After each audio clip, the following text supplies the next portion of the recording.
round two. Let's try this out. Let's see if we can get the lovely Cari Jacobs up here in Instagram Live territory. Alrighty. So we are dropping in to do a little live with one of our upcoming guest facilitators, Cari Jacobs. Let me see. And hop on. There we go. I think this is starting to work a little bit more. Hello, everyone. Happy Friday. Yay. There we go. Hi. Hi, here we are. We figured it out. It's great to see It's good you. to see you too. It's been a Oh, I minute. know. I recognize those earrings. Oh, yes, I bought these when I came to visit you. That's They're right. very They're fabulous. cereal. Yeah, I love them. I love them too. Okay, well, so great to have you, and we're finally here. Um, so as we kind of let everyone know what we're going to be talking about today, first and foremost, hi, happy Friday. And happy Happy Friday to everyone Friday. who's watching and watching in the future. So, Cari, I'm excited to talk to you about the workshop that we have coming up with you because of many things, but especially because the topic that you're going to be covering is one that I've found to be so transformative and powerful in some of my own personal development work. So I'm really excited about that. But before we kind of dive into that, I would love to start with how you and I got together and what that looked like, and kind of how your experience was with the Awaken Your Nutrition program, and then how our lives have kind of intertwined and since then. Yeah. So, do you want me to dive in? Yeah, dive in. Okay. So, let's see. I came to the Green Door Life because I wanted to lose weight. That was really initially why I came, and this has been a lifelong struggle for me, and I've tried all the things, and I really wanted to get to download what Green Door Life had to offer in terms of just sheer like nutrition intelligence that I felt was missing out there in the ether.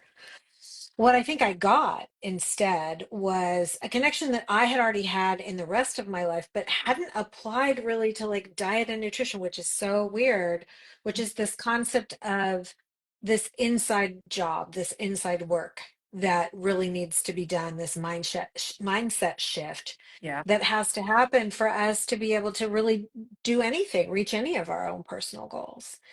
And so that's how we met. And I think Shannon, you and I connected really deeply because you've been, on a path that I have been on for like also since I was 28 years old, Yeah. um, of really deeply listening to what's really happening inside ourselves, both somatically in the body, but also what's happening in our conditioning. And that's a lot of what where you and I really focused in our work together with Green Door Life is how does that really fuel change? Yes. Oh, I love it. And what you're speaking to exactly is so beautiful and so well said, because what you do in your life with individuals, with whether it's coaching people in corporate or through their careers or through their spiritual journeys, you are helping people to learn to deeply listen to an aspect of self. And that's what we get to do in the Green Door, is helping individuals to deeply listen to an aspect of their physical body that we just don't naturally have a container for, or even an awareness that there should be a container for it in our day-to-day life. And so I love that, because it's this it's really like I see like the wheel of health, right? We have the deep listening that is required for our physical body. We have the deep listening that's required for our inner dialogue, for our emotional wellness, like for how we integrate with our relationships. Like all of this deep listening is available in all of these places. And I love that that's how you and I really connected, because it's such an important tool and muscle to cultivate, because then when you can strengthen it, you can use it anywhere. And that part is so fun. It is so fun. And really like deep listening is it's a placeholder for presence. It's a placeholder for how do we be with ourselves Mm, and be with presence and present time every time we're this mindful activity, whether it's eating or whether it's interpersonally reacting, right? This is a placeholder, how we listen to every part of our life is such a key part of where I think you and I connected and what made all the difference for me in this work. Absolutely. And so I love it. So, okay, let's dive in and talk about this upcoming workshop, which I'm excited about. So, when you think about, I mean, there were so many kind of things that you and I threw out around what we could bring as a workshop. So, with the Inner Edge workshop that we have coming up, with the modalities that you wanted to start to share in this particular workshop, why did you choose this? And kind of like, where's the value that people can anticipate? Yeah, so I mean, I imagine a world where every person is obsessed with understanding who they are, how they tick, and how they affect other Mm, people. And that's like how I have lived my own life. mhm, And that for me, I grew up, really in the corporate world and did 30 years as a marketer and chief marketing officer and worked in places, really big places like Fox Sports and Toyota. And then I did a bunch of startups. And as I wandered through my life, what seemed to be the stickiest for me, both at work and in my interpersonal world, was like in my personal life, was this, like, my relationships, my relationship to myself, my relationship to other people. And that seemed to be the place where, you know I would go into storytelling either about them or about me. And this brought on so much anxiety. And I really feel like if we really were to step back and look at our lives, so much of what brings us anxiety, sometimes it's the world and what's happening outside of ourselves, but oftentimes it's just these smaller places, like with our mates or with our parents or with our siblings or with our bosses or our coworkers, mhm, and all the stories that we start to get into that create drama mhm. and pull us away from listening and into story. And so when you and I were talking, this felt particularly meaningful because part of the way that I think we can like almost eject and give ourselves away, meaning we literally leave ourselves, Yeah. right? We leave what we intended, we leave what we committed to, is because we get into storytelling. Hmm. And so this is a small piece of the larger palette that I work in, called the drama triangle, right? That's kind of the seat of what we would be talking about, but it's a very specific application to it, which is not only learning this framework of the drama triangle and how we keep ourselves in drama, which creates anxiety, but then the button of how do we come back to listening and how do we make a different choice. Mm, And that is so much of what the Green Door Life is about, right? It's how do we mhm. listen and then make perhaps a different choice, a better choice, a more mindful choice. Absolutely. I love this because what you're speaking to, and you and I haven't gone through like the way that you present this modality specifically, but I trust in however you present it, of course. Um, my experience with just looking at story and how if we can gain access to realizing that the mind is story, you know?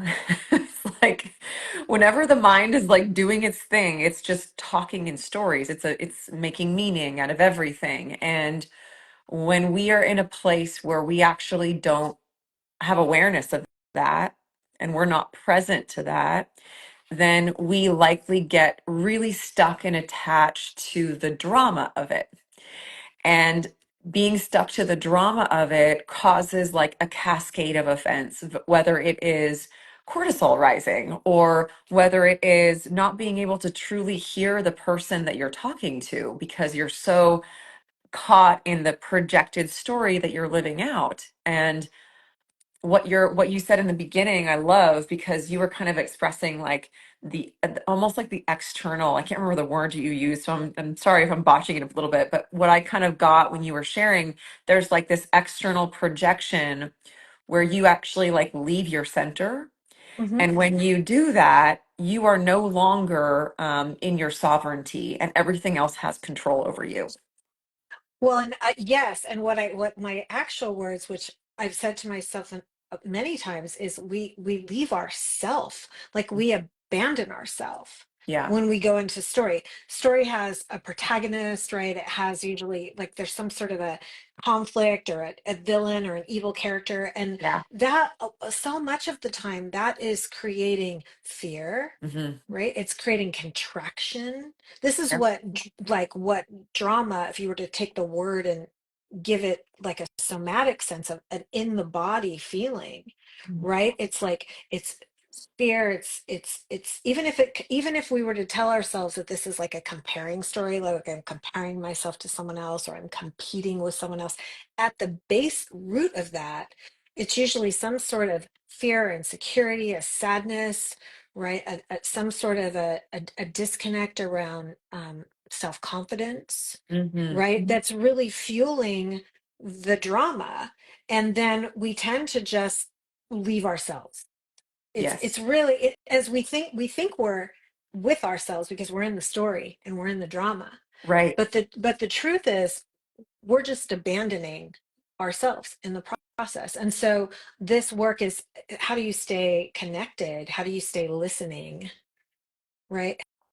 And this gives some really Mhm. tangible, I loved this work that I'm going to present in the workshop because it gave a really tangible way for me to sort of quickly and easily identify when I was in drama, Mm. and then identify, it has three characters to it, identify which character I was playing, and Oh then yeah.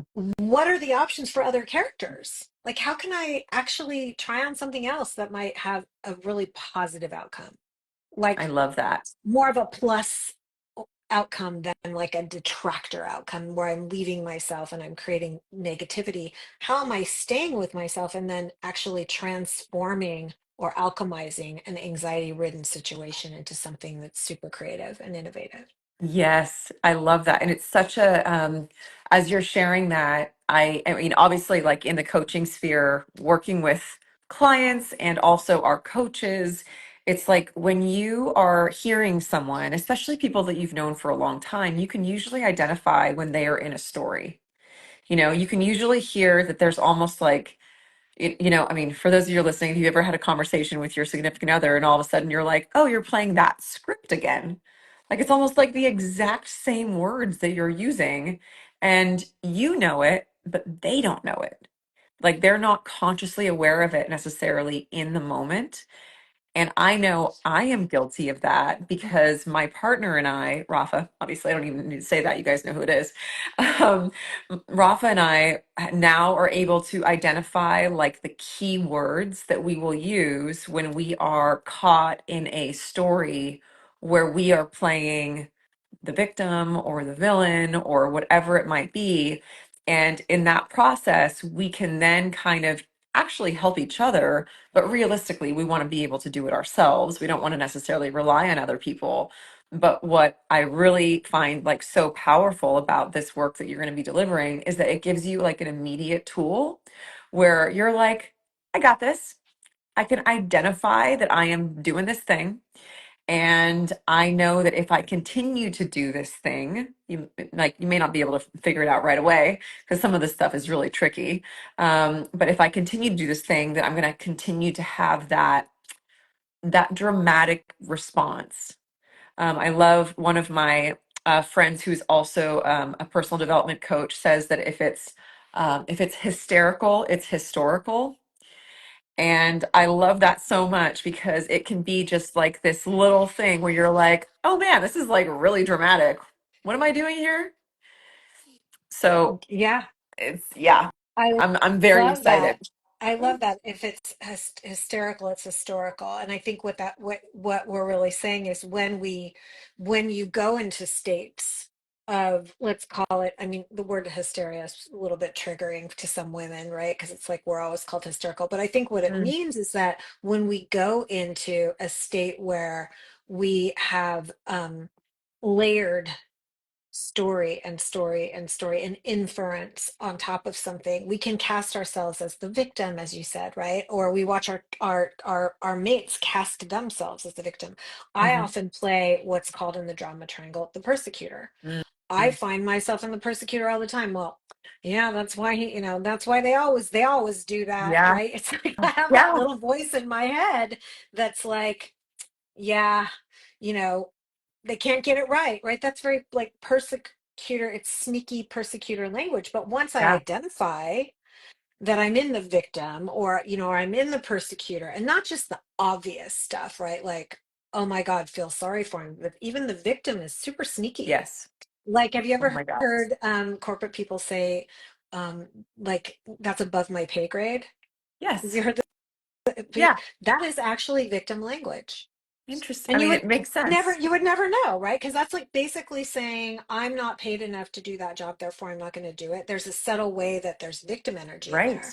So the transformation of that into something new, right? Mhm. That you begin to recognize really quickly, like, oh God, there's that part of me again. There's that persecutor, there's that victim, there's something called the rescuer, which is like, let me just take that off your plate.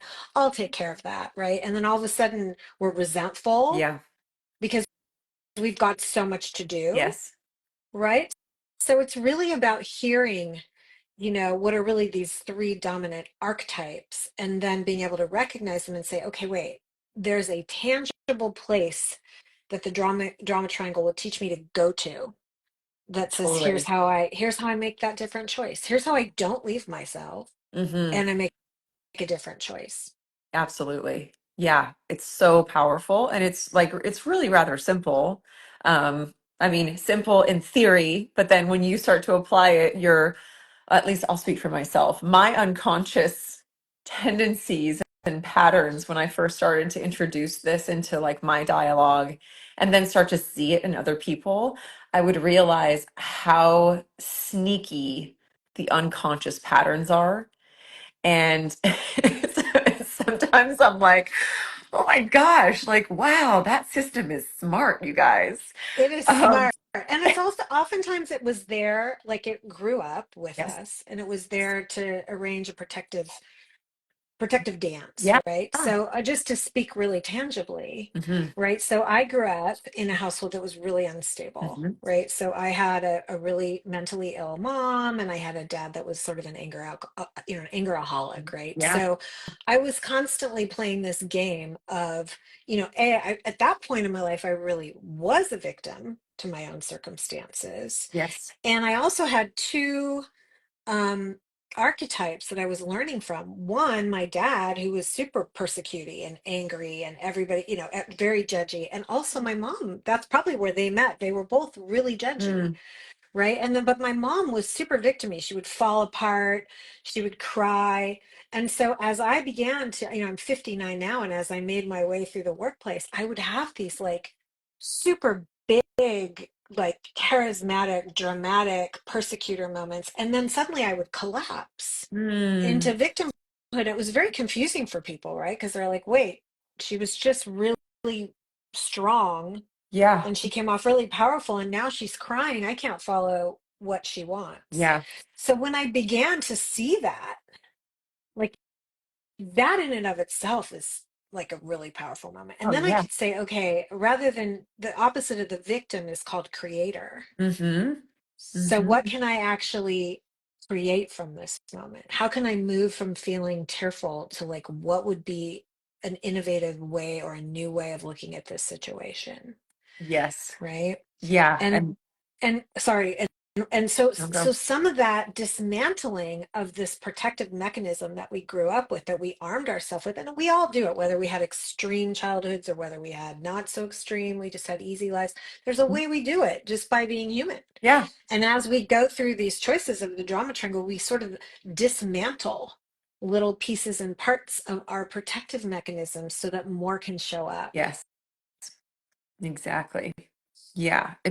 I really appreciate you sharing that personal story because it does provide that tangible aspect. And I don't know. Like sometimes it's hard for me because I live in the coaching world and I know that you do as well. I don't know to what extent, like, the how much we're living in the coaching world, but the majority of people in my life are doing personal development work, Hmm. you know? And so sometimes it doesn't dawn on me how many people aren't doing this work or that this work would be incredibly new and totally transformative and totally life-changing for.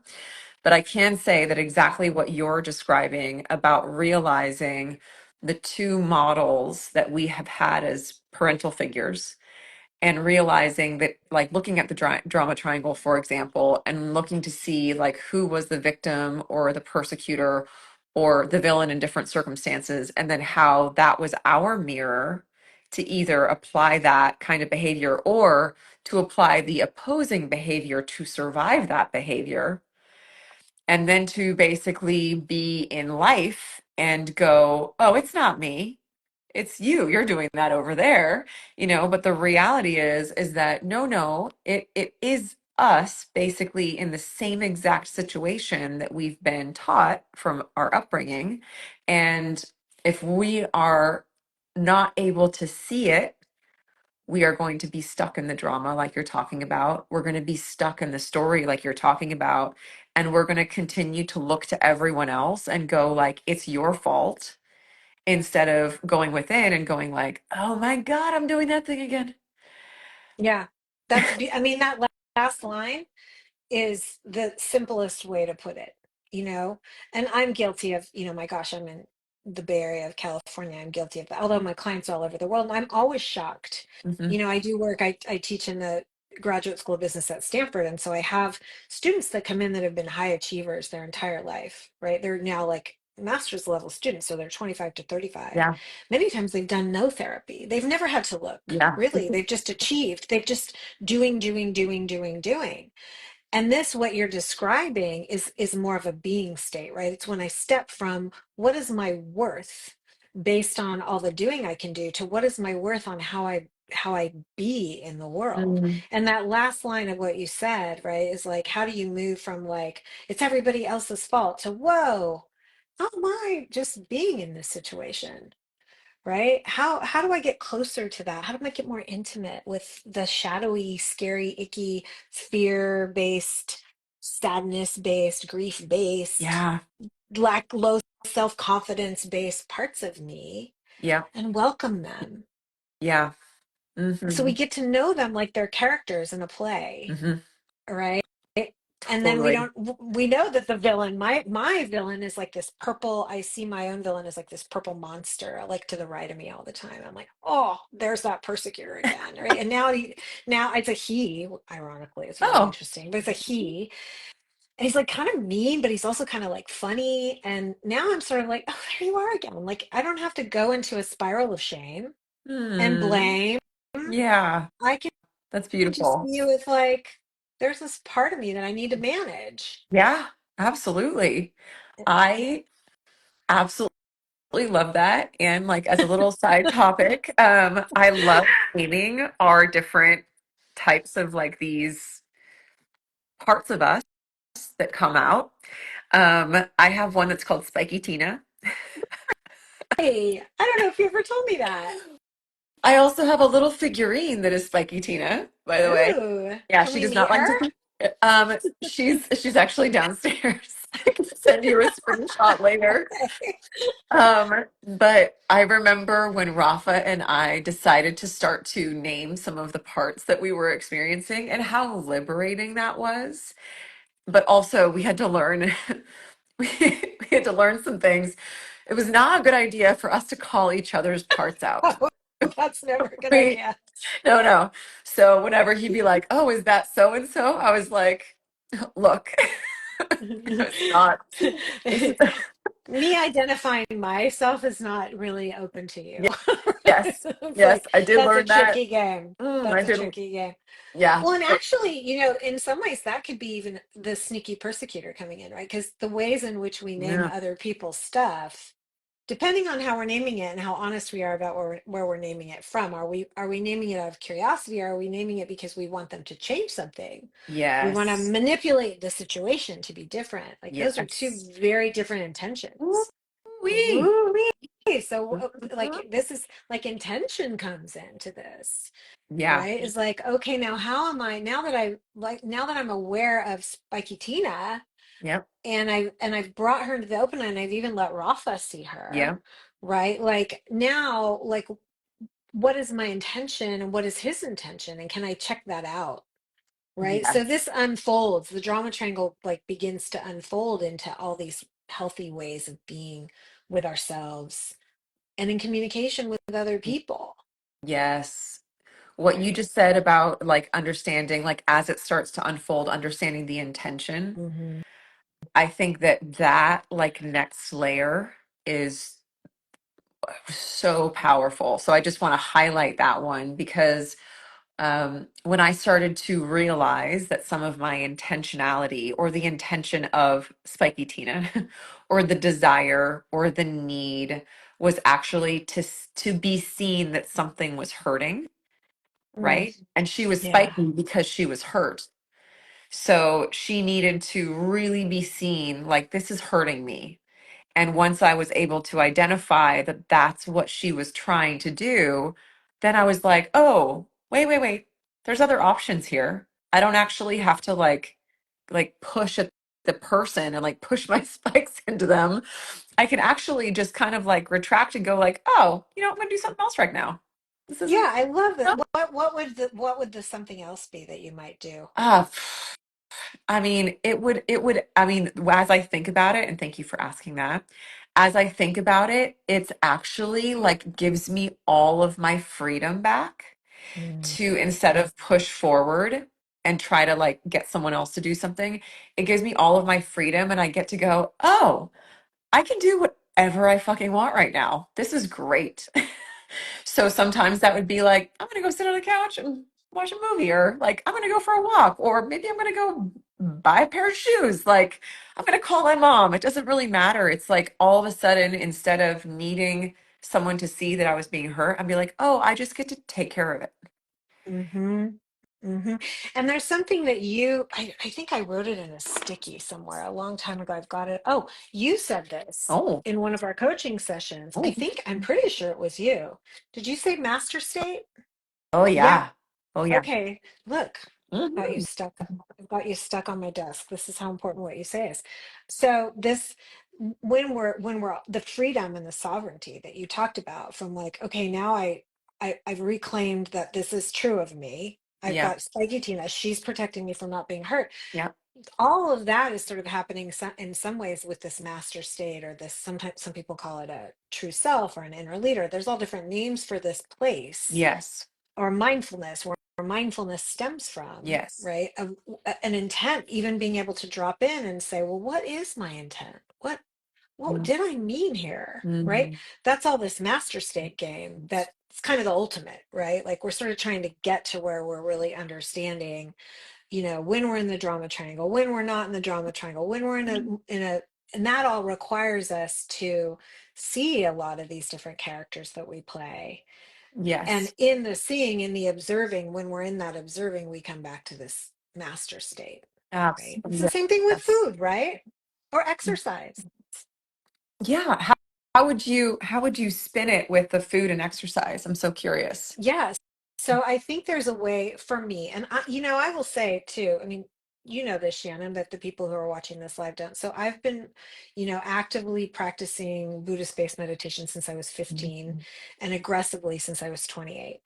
And I would have considered myself now, 30 years later, I've mastered a lot through that, right? I Yeah. mean, but mastering, by the way, doesn't mean I still don't sometimes persecute. It just means that I am sitting in a different place Mhm. with all of my behaviors, right? Where I'm able to orchestrate the theater of it versus Mhm. becoming it. Mhm. But the one place, damn it, that I still struggle is food. I Mhm. go unconscious. Mhm. And I know I go unconscious. I'll figure it out. Like so many of us, when we go unconscious in a fight or we go unconscious and enter the drama triangle. Yeah. Like I've asked myself, where am I in the drama triangle when I go unconscious with food? What role am I playing? Am I playing the rescuer because I've done too much and I just gotta like eat? Am I playing the victim because I gotta like, because I feel something and I just gotta Yes. eat? Or am I just not even listening to Yeah. myself at all? Mhm. And then I'm so hungry by three Yes. o'clock that I'm like, right? So, Yes. like, and it's still a journey for me. I'm definitely not there yet, especially with menopause and all the things, right? Mhm. But this coming back to this sense of observing presence Mm. that's really holding all the dice, all the parts for your theater game, Yeah. right? That is key to what I pick up and eat. Yeah. Yes. Yeah, I love how you're combining those two. That was very well said. Thank you for diving into that more deeply because what I'm hearing is that the more that we're able to understand kind of the inner mechanism and desire and need of whatever the part of us that we're looking to fill, or that's like, I don't want to say acting out, but that's presenting itself. It's like I feel like there's two components, and we definitely do this with the Awaken Your Nutrition program. But in that program and what you're speaking to, identifying what type of need might be there is super, super helpful. So, like, we have different types Mm. of hunger, right? So, we have different types of like, sometimes we're hungry because we're emotional. Sometimes we're actually really hungry. Sometimes it's a habitual hunger. Sometimes we want to literally numb ourselves, and that's what the need is. And what we're doing in the Green Door and what you're doing with this kind of work is creating a little bit of space between the part of ourself that wants to react and the need itself so that we have more conscious presence in that master state to go, what actually serves me right now? And I so love that because it's like we're just putting a little wedge in there. Well, so much of it is in that slowdown, Yes. right? And so much of the drama triangle is in the slowdown. Can I slow down enough to not give myself away? Yes. Right. So, and Yes. my unconsciousness often happens for me before the eating because my root is that I have a very strong pusher, right? She's Mhm. pushing me to do, and underneath that pusher is a lot of like, oh my God, I need to Yes. survive, right? So this is deep, right? So I'm pushing and surviving until like 3 Mm-hmm. in the afternoon, Mm-hmm. right? When I'm suddenly like hungry. Hmm. Is Yep. this a no Yeah. cuss show? I don't know what the You rules yeah. You are. can do whatever. You I'm can do so whatever you want here. hungry, right? Yeah. I'm so effing Yeah. hungry that then I like race to the kitchen and suddenly I'm like vigilantly feeding myself. Like that's just a cycle so many women, and I say women Hmm. consciously, have gotten Yes. into, right? Where we so want to survive and we so want to thrive and we give ourselves away from the time we wake up until two in the afternoon or 3 or sometimes 8 o'clock at night, Yeah. and then suddenly we're eating. And this all comes back to what you're saying, this slowing down, this having these moments where we are with ourselves, being with ourselves, deeply, deeply listening, and Yes. not just doing, right? Uh, Like running from place to place and becoming whatever's in front of us. It's a yes. different way of living. I love that you're saying that because I just identified that very thing within myself at it was like a retreat that I was at, maybe it was 3 weeks ago, where, and it's always great. So what I love about this too, you guys, is like when we are growing in community, we have other people, like in the Green Door Life, you and I, Carrie, like you and I know things about each other where we can be like, yo, okay, you doing that thing? Interesting, let's talk about it. Um, but I was in an environment where I had a group of people who could reflect back to me and be like, you seem very on, like for days. And I was like, oh, that's interesting that you would say that. I mean, I'm working, and so I'm doing lots of things. I'm hosting this retreat at my house. And so, yes, there's a lot of on that's happening. And it wasn't until part of the retreat that I all of a sudden stopped moving. And I was like, wow, not moving is like, my body feels like really heavy. Like, Mm, I just feel like like, there's a lot of weight here. mm, And I started to realize that I was moving so fast because there was something that I didn't want to feel. mm, And mm, when I slowed down and literally just stopped, I didn't get it at first. It was not immediate, you guys. I verbally said it. I was like, wow, my body feels like really heavy. And other individuals were like, really? And I was like, yeah, doesn't your body feel heavy? They're like, no. oh, really? What about you? Really? Well, what about you? And, four or so people did not have that experience. And so I kind of sat with it. And then I started to be able to recognize that when I am rushing through something, there is something that I do not want to feel. And so what you're talking about with slowing down is so resonant for me right Oh, now. I got chills all down my spine through Mm. that story because I think, you know, we live in such a society that tells us we have to produce and thrive and be, Yeah. and like slowing down to feel our deepest feelings isn't exactly like we don't get paid usually for that. You know what I mean? Like we don't, even a Right. therapist doesn't get paid for feeling their own feelings. They help you feel your feelings, but like I don't necessarily get paid for slowing down and feeling my feelings, Yes. right? And so like this vigilance of like continuing to move and do as a way of escaping ourselves, right? This is also why we create story and drama, right? It's Mm. another escape hatch to really Yeah. feeling what is really happening for us. Like what's when I persecute, what's really happening? Yes. What am Yeah. I protecting? Right? Exactly. What am I Mm-hmm. holding back? Mm-hmm. Yeah. All of those things. I mean, I love this conversation. Me too. We could go on and on. This is, by the way, you guys, this is what would happen in our coaching sessions, and we would inevitably have trouble like managing our time. Two Aquarians in a room. What happens? But It's so true. All of the concepts and the talking. Yes, which I absolutely love. So to wrap it up, or else we'll just keep talking, which I'm we sure would be will. very entertaining, but in respect of everyone's time. So Cari is going to be teaching a workshop next Thursday within the Green Door. Very excited about this. This is all about, well, you share what it's about. Yeah, I Let me mean, do it. it's really here's what it is. So this stuff gets really big really fast, right? You can be like, oh my God, what are all the ways that all my parts are, and like, how am I not being present and not listening?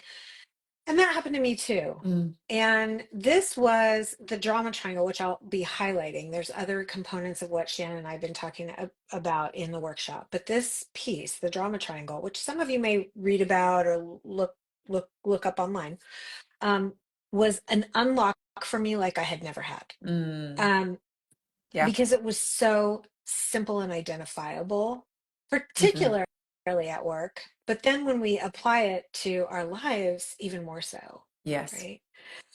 And so that's largely what we'll be talking about. And we'll also be talking a lot about somatics.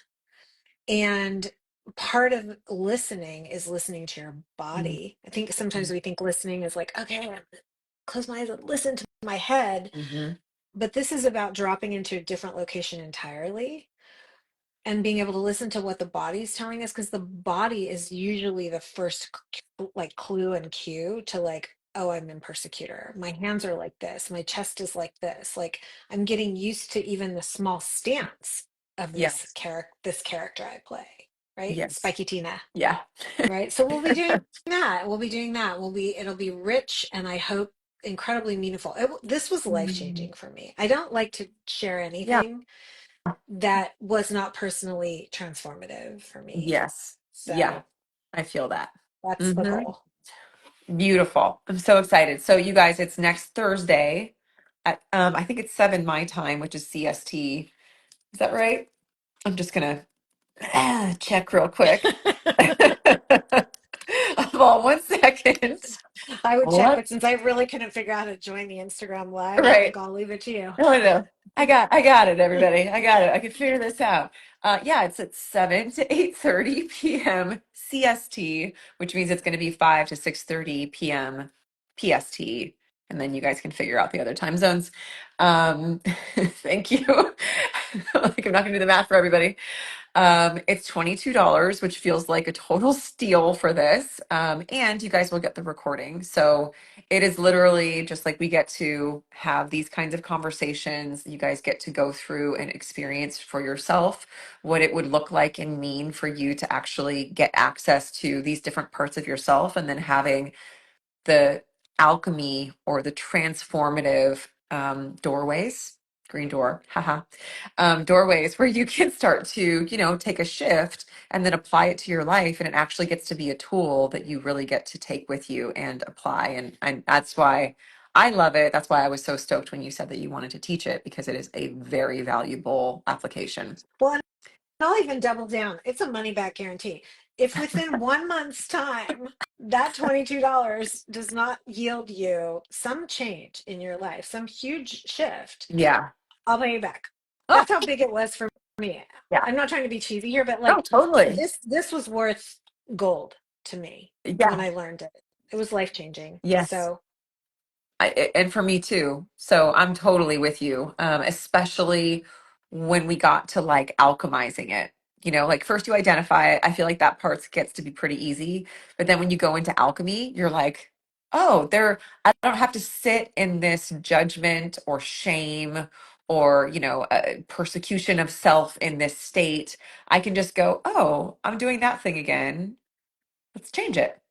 do I Yeah. move out? Yeah, and you talked about coaching, right? And like I heard the best example of psychotherapy versus coaching, and this is kind of relevant, right? Because if Yeah. you imagine a tree and the roots of a tree, right?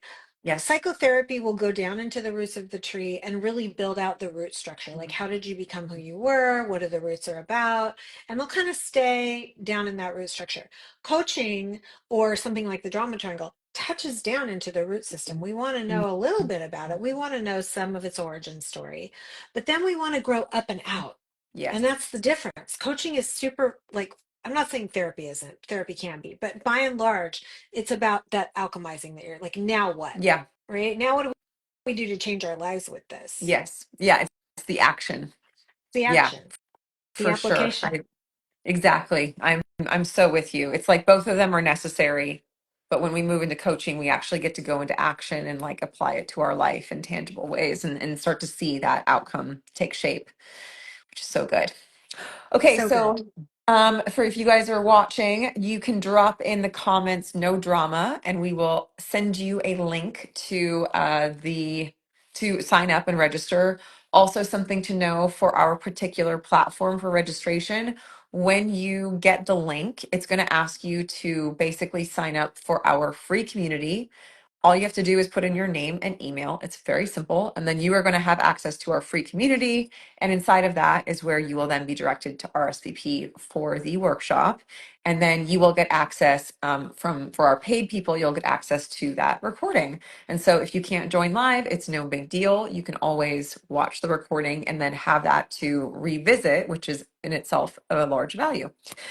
So I think that's pretty much it. And this was so fun. So fun. Thank you so much, Shannon. I just Yeah. adore you. I know, you too, Carrie. And everyone who's going to watch this or is watching. Yeah.